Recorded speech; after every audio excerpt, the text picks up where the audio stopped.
Hello, and welcome to Social Workers Rise, where we inspire social workers to connect, expand their knowledge, and change more lives than they ever thought possible.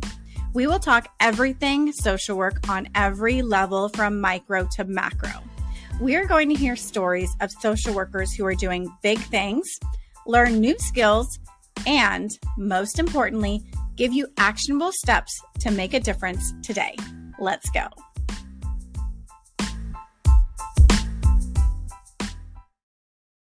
Hello, welcome to another episode of the Social Workers Rise podcast.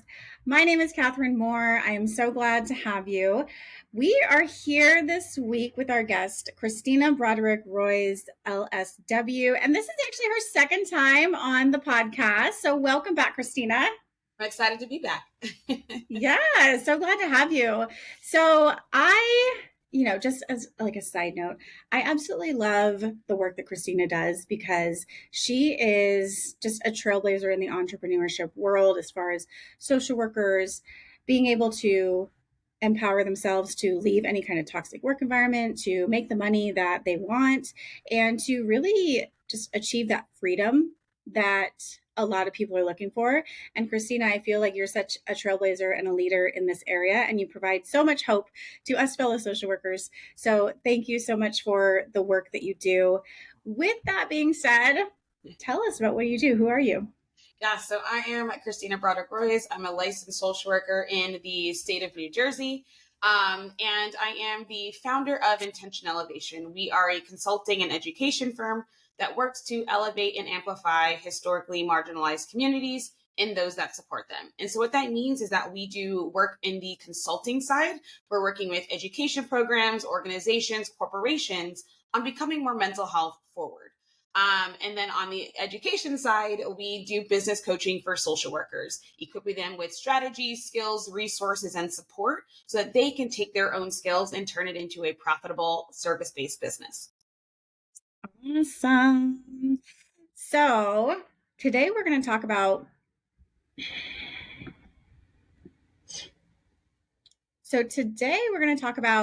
how to be an entrepreneur outside of the traditional private practice, right? Yes. So when we think about entrepreneurship as social workers, our main thought goes to private practice, Yep. Right? But there's so much more outside of that. And we're going to touch on just 3 of these areas. And specifically because you have an upcoming social work entrepreneurship summit that is going to really talk about all of these different areas and how to get started in that, which is the number one question people have is how to get started. And with that, I'm just curious to hear from you, like, what are the 3 different areas that we could even consider going into with the skills that we already have right now outside of private practice? And I'm so glad that we are having this conversation. I went to a conference this past weekend, and it's just, you keep hearing it. Private practice, private practice, private practice, private practice. And nothing against private practice. But then you also hear the next piece is, I'm burnt out from private practice. I'm so burnt out from it. I have to see so many clients. The summer hits. No one's coming to sessions. Like, people are having such a hard time. And I was able to get into some really, really impactful conversations, what I'm going to talk about in a second, as to how they can take their same skill sets, serve the same communities, but just in a different way, to still be able to increase the impact as well as their income. And so those 3, right, that I like to say, this is not an exhaustive list. People can definitely do more, but is being a consultant, number 1, being a trainer or a facilitator, number 2, as well as being a coach is number 3.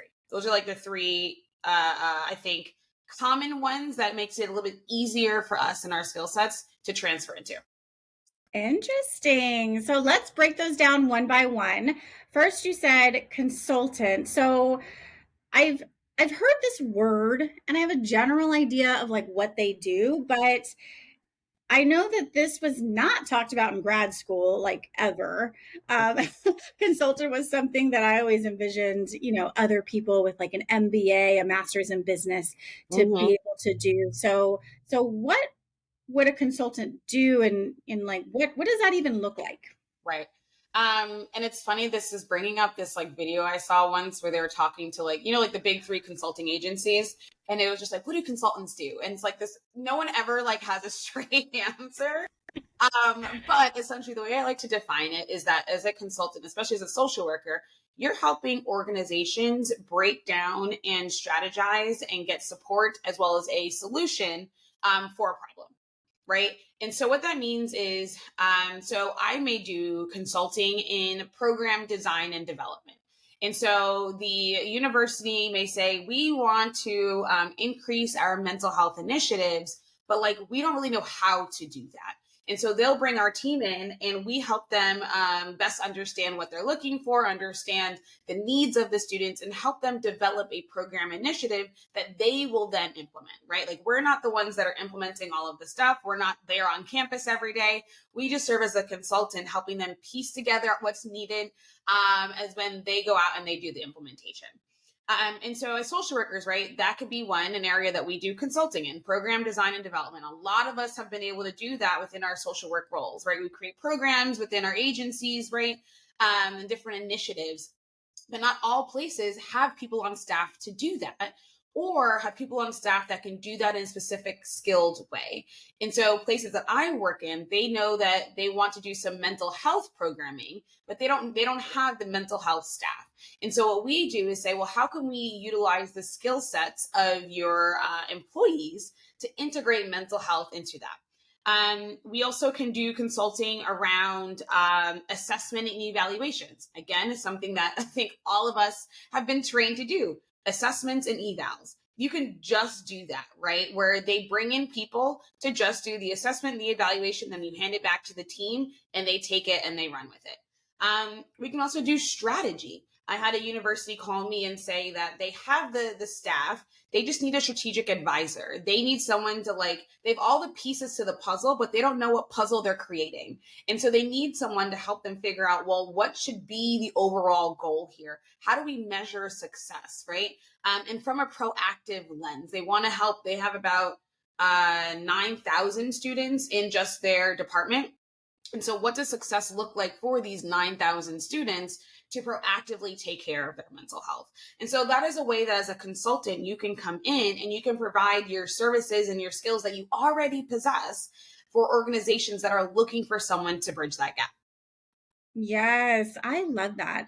And I knew another social worker back in the day when I was in medical social work that she was a consultant for skilled nursing facilities.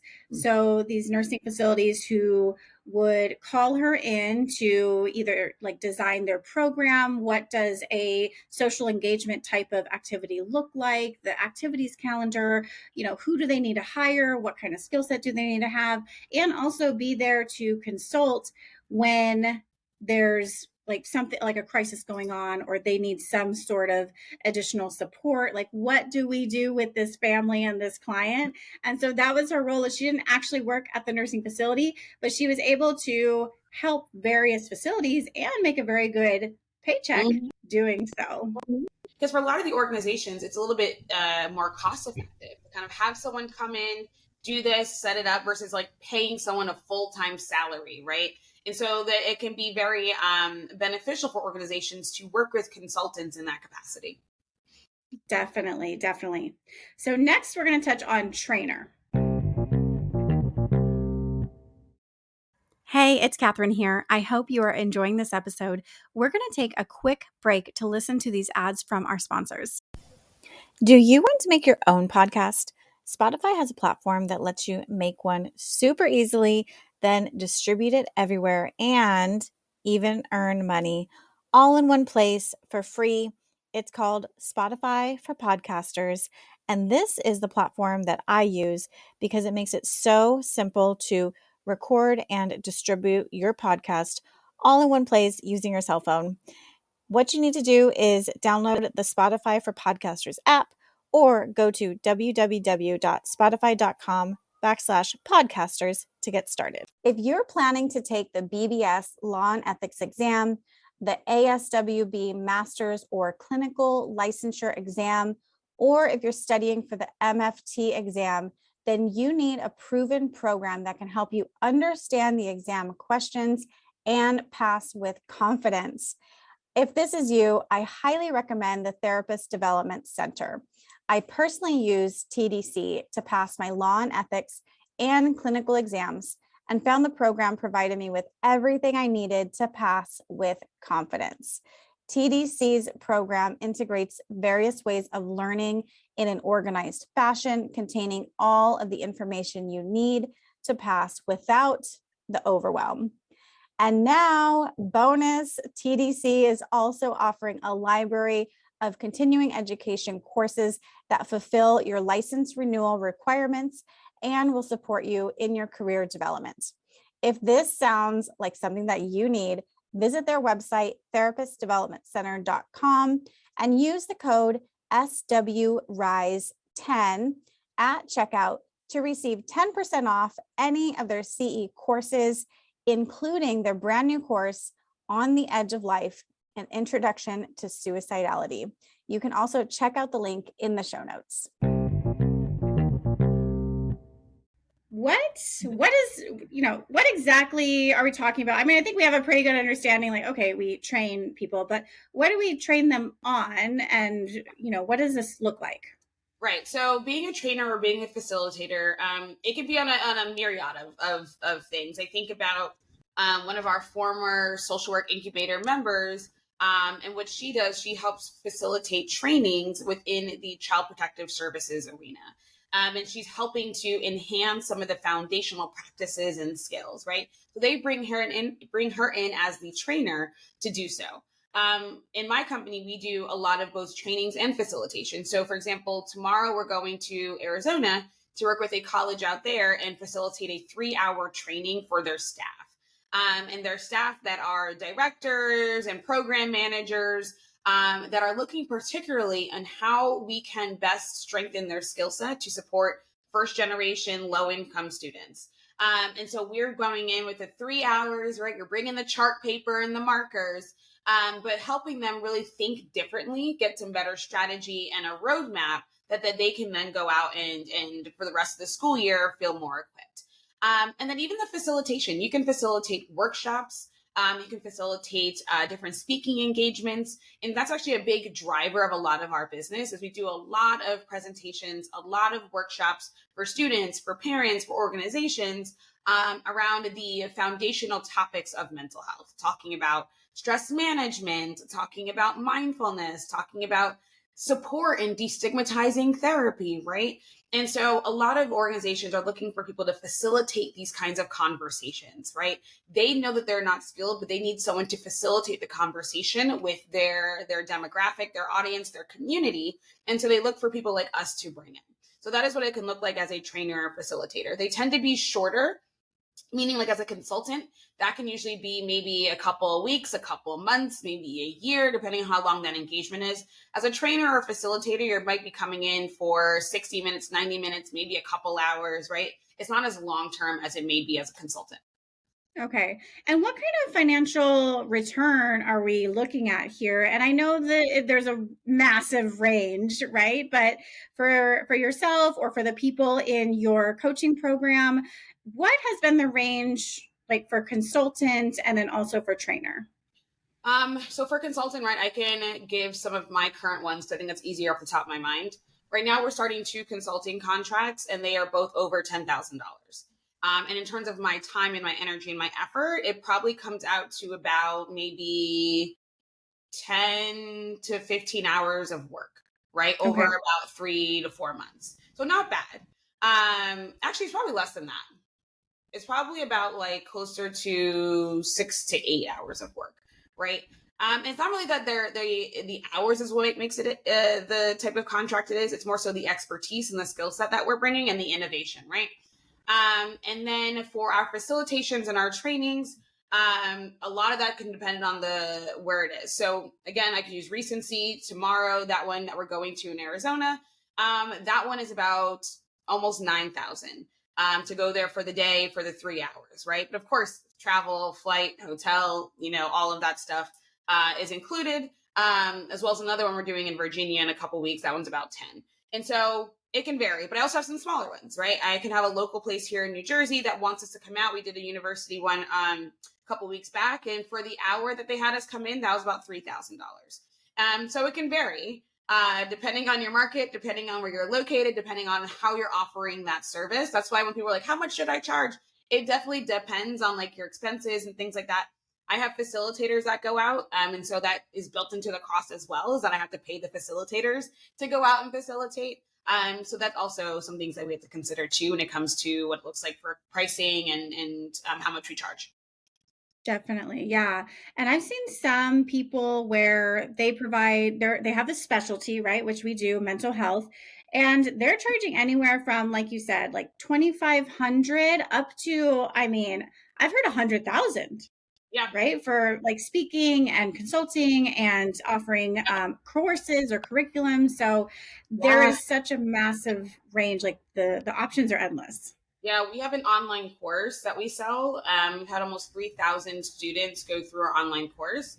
And we've gone up to about 15,000 an organization will pay for that. I have a colleague, he has a couple of books, and he's a mental health speaker.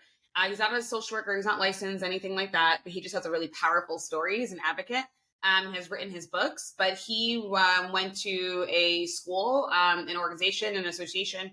I think they paid him like 25 grand. So it can really like stretch, right? I think, and that's why I love when we can work for ourselves, all right? Because it's like, we can really be able to set like the standard. I think we have to collectively as social workers, let people know, like, we're not settling for less. And people know that everyone says social workers are underpaid, and we keep telling society that. So they expect us to deal with less. And we have to be the ones that are like, no, we are not. Because if people who do not have half of our skill set, half of our training, 0 licenses can also demand some type of revenue in this market, so can we, right? So that's a part of why I get really passionate about this work. Yes, yes. And that is so powerful, Christina. And the interesting thing that you mentioned here that I wanted to bring our listeners' attention to is you're not charging per hour. Yes. You're charging for the skill set, the expertise, the education, sometimes your story, the experience that you're bringing. So, you know, a lot of us are low income and come from that like hourly wage type of mentality, when this is an entire mindset shift away from that hourly wage, right? Even therapists, they're like, oh, per hour, how can I charge per hour? You know, because you are experienced, you have the expertise. If you can provide solutions in 1 hour, that's going to take people 10 years to figure out on their own. It's worth it. It is worth however much you need to charge for that. Yes. And we can still, I think the hard part is for folks is we want to serve certain communities, right? Communities that we care about, communities that may not have the financial resources to afford us. But one big thing that I always say is then we go to the people that have the best purchasing power that can support us, right? As I said, I work primarily with first generation, low income communities, right? They don't pay me directly. The organizations pay us. Most of them have budgets that they need to drill down and spend anyways. They're looking for people to bring in and money to spend. We just have to make sure that they know about us, right? So, yeah. Definitely. I love it. And last up is a coach. So there seems to be this tension between therapist and coach, mostly between the therapists, because they're kind of like, okay, I have all this experience, all these expertise, all these degrees, all these licenses. And then here comes a coach trying to like charge triple, quadruple the price of my hourly rate or the rate that I get through insurance. But I see it as the others, like from another perspective of, if we're able to bring our expertise to the national population, why would we not? So what does a coach do, and how is that different than a therapist? I think it's muddy because like the coaching industry it's so vast, right? You can be the regular, like a fitness coach, right? Or a financial coach, but then there's also all of these like anxiety coaches and like trauma coaches. And I think I agree, like it definitely blurs the line. But what I like to, the way that I kind of create the line, I think people should be able to like be really clear. is if you have the skill set to know whether or not somebody requires more intensive direct treatment, that should be therapy, right? And you should be able to sit in your professional seat and be able to communicate that and know the difference, right? The same way that we know whether or not someone is diagnosed with something or not, we need to be able to have the ability to say, okay, I can understand how this may be perfectly fine to do as a coach, but actually this is starting to teeter into like you need more true therapeutic support and resources. And so as a coach, right, it's the ability to work with individuals directly, like one-on-one or as a group, to help them achieve the different goals and milestones that they have. And so for us as social workers, I've seen an amazing array of what this looks like. I said at this conference I was at, people blending their skills with being a financial social work, right? And so they're talking about the mindset piece, the financial piece, like how they're helping people in those spaces. We have a past incubator member and she does keto coaching. So she's licensed and certified in a couple different areas. So she's blending her social work background and license there with her fitness certifications and things, right?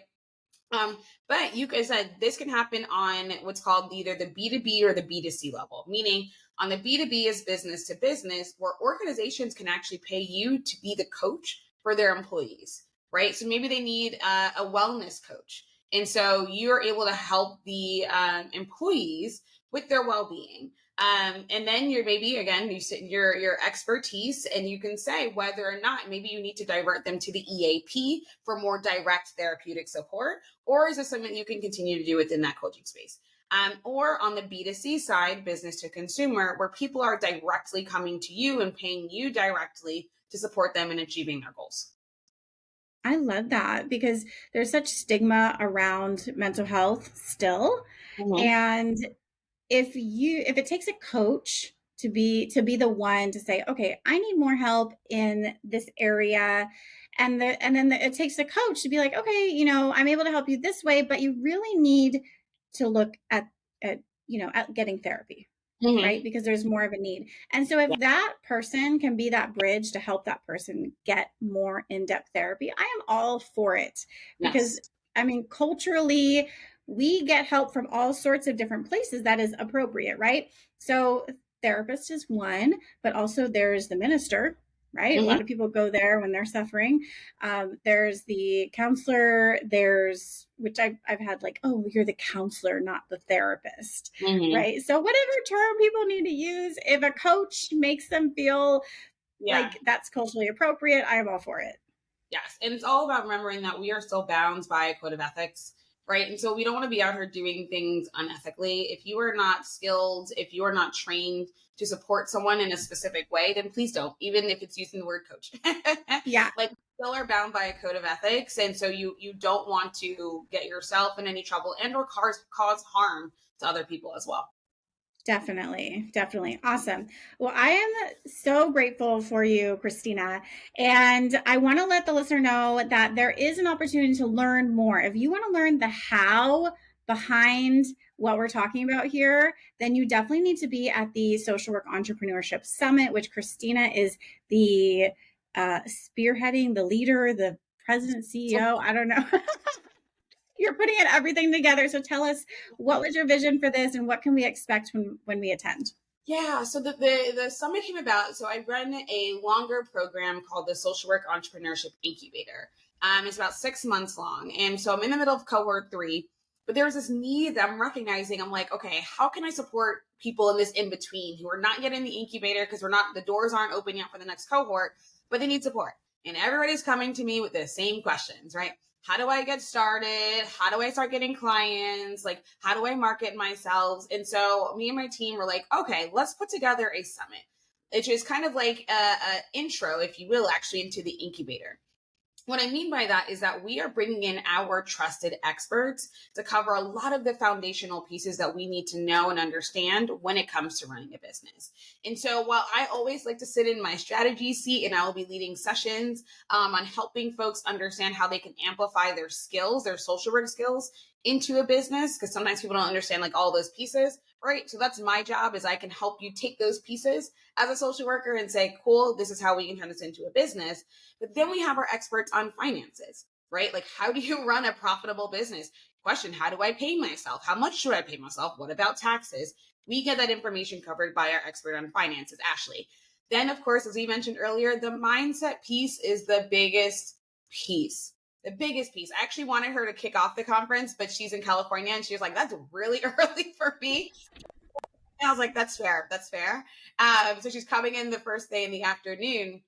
But it, like, time and time again, and even me, I've been doing this for years. The mindset stuff will keep us back. It keeps us playing small. It keeps us not charging what we think we can, right? As we said earlier, it keeps us in this mindset of hourly and like, how can I do this, right?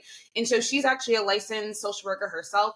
Her business is all centered around and has been for years on helping business owners with mindset. And so I was like, oh, I have to bring her in. So that's gonna be really great. And then we have our experts on marketing and sales, right? The crux, I think, of running a business. It's like you can create it, but then you got to tell people about it. And that's what the marketing piece is. How do we actually market ourselves and market our business and so that we can, next expert, do sales, right? How do we actually sell? We are terrified of selling. What do we say on a sales call and like all of that stuff? So we have our experts there. And then we have our beautiful entrepreneurial panel, because I think it's important for people to hear the real. Like, what is it really like being a social worker and being a business owner, and what does that look like? And so I'm so excited to have you, Catherine, on that panel. Yay! The amazing Joy Britt and Harleni Vasquez, to have the four of us have a true, honest, real conversation about what it looks like to be a social work entrepreneur. And so that is like what the summit is all about. The vision, again, is just for folks to be able to come in to get that clarity, to get strategy, to get support as they're looking to build and or grow their service-based business. I love this because this is perfect for you if you're at all interested or currently pursuing any of the topics that we talked about today: consultant, trainer, coach. And even if you are in private practice, you can still benefit from this summit. Is that right, Christina? Yes, ma'am. Right. If you are in private practice or even you're thinking of a nonprofit, they're still businesses, right? And so there is a lot of business acumen to learn in the summit that will be very transferable into either of those avenues, right? As I was talking to someone this weekend who has a nonprofit, and I was like, well, thinking about these areas, right? Consulting, training, speaking, how can you generate revenue from those streams to then funnel into your nonprofit, right? As a private practice, yeah, we're not talking about panels and getting therapy clients, but I'm sure you want to know how to have a profitable private practice. I'm sure you want to know how to market your private practice effectively. How do you get more people in the door? You will learn all of those types of skills that'll transfer either into that private practice space, the nonprofit space, but then in general for a service-based business. The only thing we do say we won't do is products, meaning if like you're selling t-shirts or mugs, right? Like we're not going to really cover that piece, but again, can still be helpful if you want to know the business basics. That is what we'll definitely cover. Awesome. Well, thank you so much, Christina. And go to the link in the show notes, click on the link for the summit and snag your ticket there right now, because I don't want you to forget. I know that you're busy. So go there right now. Open up your show notes. I'm not kidding. Open up the show notes. And it is virtual. You can tune in from anywhere. You do not have to be here physically. It's virtual, September 23rd and September 24th. Yes. And if you need the replay, snag the VIP option, because it is definitely worth it to get all of the knowledge, get it in 2 times, 3 times, 4 times if you have to. So thank you so much, Christina. So it was a pleasure.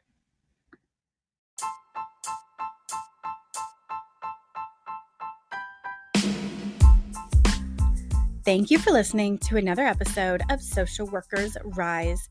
If you love this episode, be sure to subscribe and text this episode to a friend. If you want more, there are a few ways we can get to know each other and work together. First, definitely subscribe to the Friday resource email list. The link is in the show notes. And that's where you can learn more about the courses I offer, including Clinical Essentials for the Future Therapist and the Pulse Basics for Medical Social Workers. I'll also be sending out occasional tips and resources and other happenings within the social work industry.